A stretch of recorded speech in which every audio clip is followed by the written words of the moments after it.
दिवस परेड में बोल रहे हैं। बलिदान दिया है। भाइयों, ये बलिदानियों के बगैर ये तीनों हॉटस्पॉट को आज विकास के रास्ते पे ले जाना असंभव होगा। सिर्फ आसाम की मैं बात करूं तो 79 जवानों ने आसाम में शांति प्रस्तापित करने के लिए अपना सर्वोच्च बलिदान दिया है। मित्रों, ये जो बलिदान दिए हैं, कश्मीर में हो, माओवादी क्षेत्र में हो, नॉर्थ ईस्ट में हो या आसाम में, एक कोई यहीं के नहीं थे। देश भर से आए हुए लोगों ने कश्मीर को बचाने के लिए, हमारे आसाम को बचाने के लिए अपना खून बहा है और देश की एकता के लिए, अखंडता के लिए इससे बड़ी कोई मिसाल नहीं हो सकती है। इनका ये बलिदान सालों सालों तक इतिहास में स्वर्ण अक्षर से अंकित होगा। आज का ये समारोह दूसरी एक दृष्टि से भी बहुत महत्वपूर्ण है। सीआरपीएफ के 86 साल के इतिहास में पहली बार आज सीआरपीएफ का स्थापना दिन का परेड उत्तर पूर्व में हमारे आसाम में मनाया जा रहा है। ये हम सब के लिए, पूरे उत्तर पूर्व के लिए गौरव की बात है। 86 साल तक कभी भी उत्तर पूर्व में परेड नहीं मनाया गया। 2019 में हमने निर्णय लिया कि वार्षिक परेड देश के अलग अलग हिस्सों में मनाई जाएगी और आज मुझे बहुत हर्ष और गौरव भी है कि देश के सबसे महत्वपूर्ण हिस्से हमारे नॉर्थ ईस्ट के अंदर सीआरपीएफ की ये शानदार परेड का आज आगमन हुआ है।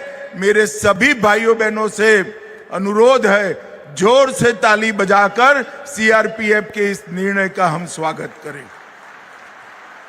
मित्रों, हम सीआरपीएफ की यात्रा को ध्यान से देखने के पहले आज यहां पर 8 परेड दस्ते और एक निशान टोली ने सीआरपीएफ के बैंड के धुन पर परेड किया है और आज यहां पर 14 जवानों को वीरता का पुलिस पदक, 5 जवानों को विशिष्ट सेवा का राष्ट्रपति पुलिस पदक और सीआरपीएफ की 5 वाहिनियों को उत्कृष्ट प्रदर्शन के लिए पदक दिए गए हैं। मैं वो सभी को बहुत बहुत बधाई देना चाहता हूं।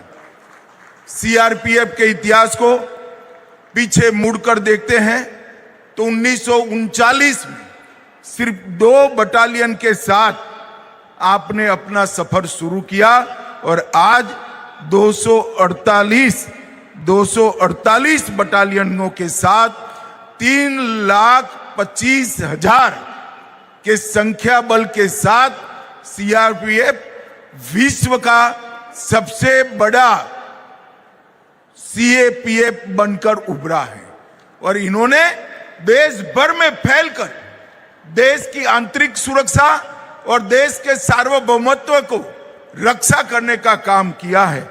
मैं फिर से एक बार बहुत बहुत मनपूर्वक सीआरपीएफ के सभी जवानों को मनपूर्वक अभिनंदन करना चाहता हूं और उनके त्याग और तपस्या को मन से मैं सैल्यूट करता हूं।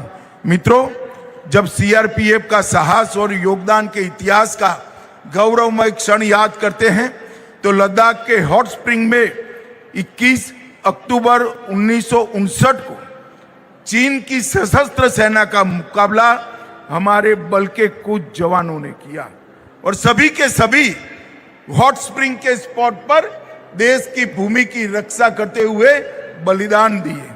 आज पूरे देश की पुलिस और सभी सीएपीएफ 21 अक्टूबर के वो दिन को पुलिस स्मृति दिन के रूप में मनाते हैं।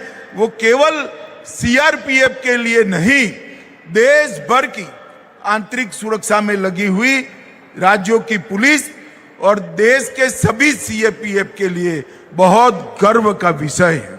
इसी प्रकार से 21 अक्टूबर को हम पुलिस स्मृति दिन मनाते हैं। 9 अप्रैल को 1965 में कच्छ के रण में सीआरपीएफ ने सरदार पोस्ट पर बहादुरी दिखाते हुए पाकिस्तानी सेना का मुकाबला किया। मगर 9 अप्रैल को भी पूरा देश आज उनके स्मरण में शौर्य दिन के रूप में मनाता है। इस शौर्य दिन और पुलिस स्मृति दिन, ये दोनों महत्वपूर्ण यादगार दिन जो सभी वर्दीधारियों के लिए महत्व है, वो सीआरपीएफ के ही अकाउंट में जाते हैं, आपके पराक्रम को ही एक्नॉलेज करते हैं। ये बहुत बड़ा गर्व का विषय है। कलकत्ता में वामपंथी उग्रवाद का जब 78 पुलिस जवानों का हत्या कर दिया गया, तब भी आपने मोर्चा संभाला। संसद भवन पर हमला हुआ, तब भी सीआरपीएफ ने ही हमले को नाकाम किया। श्री राम जन्मभूमि पर नाकाम हमला हुआ 2005 में, उसको भी आपने ही नाकाम करने का काम किया। कई ऐसे मौके आए हैं जहां सीआरपीएफ तैनात होने का मतलब है देश के दुश्मन, उनकी विफलता, पराजय सुनिश्चित हो जाती है। आज भी कहीं से भी अशांति का समाचार आता है और कंट्रोल रूम से मुझे समाचार मिलता है कि सीआरपीएफ के जवान पहुंच गए हैं, तो मैं निश्चिंत होकर रात को सो सकता हूं, क्योंकि सीआरपीएफ के जवान कभी विफल नहीं होते हैं, वो परिणाम लेकर ही आते हैं। धारा 370 हटने के बाद वहां पर कोई बहुत बड़ी अशांति न हो और एक भी गोली भी नहीं चलानी पड़ी, इसमें भी सीआरपीएफ की बहुत महत्वपूर्ण भूमिका रही है। जम्मू कश्मीर में पत्थरबाजी की घटना शून्य हो गई, उद्योग आ रहे हैं, विकास आ रहा है, उसमें सीआरपीएफ, बीएसएफ और विशेषकर जम्मू कश्मीर पुलिस का बहुत बड़ा योगदान है। मगर वहां पर भी सीआरपीएफ ने बहुत काम किया है। पूर्वोत्तर राज्यों में शांति बहाली करने के लिए भी, और अभी अभी जब मणिपुर में जातीय हिंसा हुई, उसके लिए भी ये नस्लीय हिंसा को काबू करने में सीआरपीएफ को ही अंत में हमें वहां डेप्यूट करना पड़ा। मित्रों, आज मैं देश में चल रहे माओवाद के खिलाफ के अभियान की निश्चित रूप से जिक्र करना चाहता हूं। देश के 12 जिलों, 12 प्रदेशों और अनगिनत जिलों में माओवाद ने एक प्रकार से वहां की जनता को नागचूड़ के अंदर जकड़ कर रखा था। जब भारत सरकार ने तय किया कि ये माओवाद को देश की धरती पर से पूर्णतया नस्यत किया जाएगा, उखाड़ कर फेंक दिया जाएगा, इसमें सबसे महत्वपूर्ण भूमिका कोई एक बल की रही है तो सीआरपीएफ और मेरे कोबरा के जवानों की भूमिका बहुत महत्वपूर्ण रही है। मैं कल्पना ही नहीं कर सकता कि इतना बड़ा ऐतिहासिक काम, इतना विकट और दुष्कर काम देखते देखते देखते 3 साल के अंतराल में ही सिफत पूर्वक समाप्त कर दिया गया। और आज सीआरपीएफ के जवानों के भरोसे मैं देश की जनता को फिर से कहना चाहता हूं, फरवरी समाप्त होने आया है, फिर से मेरी बात में दोहराता हूं, 31 मार्च 2026 को इस देश को हम माओवादी समस्या से पूर्ण रूप से मुक्त करा देंगे और माओवाद का संपूर्ण उन्मूलन हो जाएगा। मित्रों, ये अभियान में मैंने नजदीकी से देखा है। अभी डीजी सीआरपीएफ ने जिक्र किया ऑपरेशन ब्लैक फॉरेस्ट में चिंता के कारण बार बार आईबी से और सीआरपीएफ के महानिर्देशक से बात करता था, कई बार आईजी और एसपी तक भी बात किया। मुझे भी कहने में संकोच हो रहा था, जवान ऐसी विषम भौगोलिक स्थिति में काम कर रहे थे, 46 डिग्री टेम्परेचर में, जहां दिन में 15 लीटर पानी पसीना बहकर शरीर में से बाहर निकल जाता था, वहां 2 पानी की बोतलों के साथ 21 दिन तक कड़ी धूप में उन्होंने काम किया और पहाड़ी को पूर्णतया नक्सलवादियों से मुक्त कराकर उनके बहुत बड़े आश्रय स्थान को समाप्त कर दिया। मित्रों, जो जवान गए हैं उनकी देशभक्ति, उनकी वीरता, उनकी कर्तव्य परायणता को बखान करने के लिए मेरे लिए शब्द नहीं है। उन्होंने जो जज्बा दिखाया, मैं आज भी याद करते हुए मेरे रोंगटे खड़े हो जाते हैं कि 21 दिन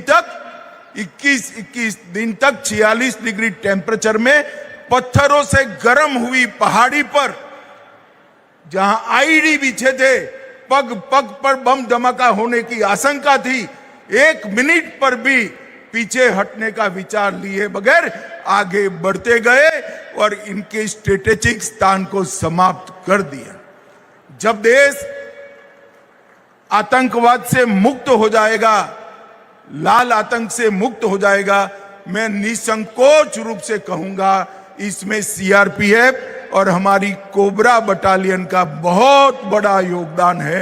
ये देश को हमेशा याद रखना चाहिए। मैं फिर से एक बार ऑपरेशन ब्लैक फॉरेस्ट में हिस्सा लिए हुए डीजी सीआरपीएफ से लेकर सिपाही तक सभी जवानों को मनपूर्वक अभिनंदन देना चाहता हूं। मित्रों, भारत सरकार ने हमारे सीएपीएफ के परिवारजनों के लिए और जवानों के कल्याण के लिए ढेर सारे काम करे हैं। वहां आयुष्मान भारत योजना से लेकर हाउसिंग से लेकर उनके नौकरी से अवकाश लेने के बाद के स्वास्थ्य की चिंता करने तक बहुत सारे काम किए हैं। इसमें मैं डिटेल में जाना नहीं चाहता, परंतु सीआरपीएफ के और 2 काम जरूर जिक्र करना चाहता हूं। ढेर सारे धार्मिक उत्सवों में और विशेषकर अभी जो महाकुंभ हुआ और अमरनाथ यात्रा हुई, दोनों में सीआरपीएफ का बहुत बड़ा योगदान रहा है। मैं आज इस मंच से सीआरपीएफ के सभी जवानों की देशभक्ति, कर्तव्यपरायणता और धैर्य को मनपूर्वक अभिनंदन देना चाहता हूं, क्योंकि सीआरपीएफ ने इस देश की आंतरिक सुरक्षा को हमेशा बल दिया है, हमेशा मजबूत किया है और हमेशा सुरक्षित रखने का काम किया है। आज सीआरपीएफ के सभी जवानों को मैं ये कहना चाहता हूं कि भारत सरकार उच्चतम स्तर पर, माननीय प्रधानमंत्री के स्तर पर भी आपकी सेवाओं को एक्नॉलेज करती है और इसके साथ साथ उसका मनपूर्वक सम्मान भी करती है। देश की जनता भी सीआरपीएफ को, उनके शौर्य को और उनके आंतरिक सुरक्षा के प्रति, देश के प्रति कमिटमेंट को मनपूर्वक सम्मान करती है। मैं फिर से एक बार 2200 से ज्यादा शहीद हमारे सीआरपीएफ के जवानों को मनपूर्वक श्रद्धांजलि देकर मेरी वाणी को विराम देता हूं। मेरे साथ आप सभी लोग भारत माता का जयकारा लगाएंगे। जरा जोर से बोलिए, भारत माता की। अरे भाई, ऐसे नहीं, आसाम से दिल्ली तक आवाज जानी चाहिए। जरा जोर से बोलिए, भारत माता की। वंदे वंदे। आप सभी का बहुत बहुत धन्यवाद और जवान जिन्होंने शानदार परेड की है उनका बहुत बहुत अभिनंदन।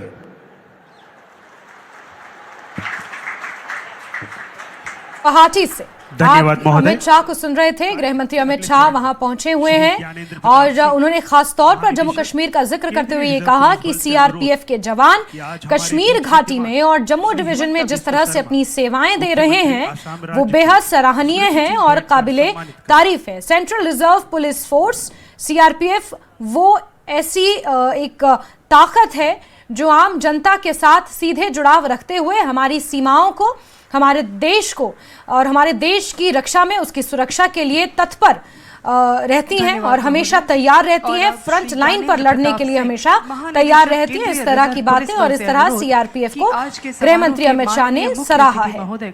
केंद्रीय रिजर्व पुलिस बल की ओर से कृतज्ञता स्वरूप स्मृति चिन्ह भेंट कर सम्मानित करें। तो गृह मंत्री अमित शाह इस वक्त गुवाहाटी में मौजूद हैं, उन्हें यहां पर सम्मानित किया जा रहा है। सीआरपीएफ दिवस की 87वीं परेड में गृह मंत्री अमित शाह ने हिस्सा लिया, परेड का अभिनंदन किया और उसके बाद यहां पर संबोधन करते हुए गृह मंत्री ने कई बड़ी बातें कही। इस गरिमामयी समारोह के सफल आयोजन के पश्चात सबसे पहले संपूर्ण सीआरपीएफ परिवार की ओर से मैं परम आदरणीय श्री अमित शाह जी, माननीय केंद्रीय गृह एवं सहकारिता मंत्री, भारत सरकार का हृदय से आभार एवं कृतज्ञता ज्ञापित करता हूं। महोदय, आपने अपने व्यस्तम दिनचर्या से बहुमूल्य समय देते हुए सीआरपीएफ के 87वीं परेड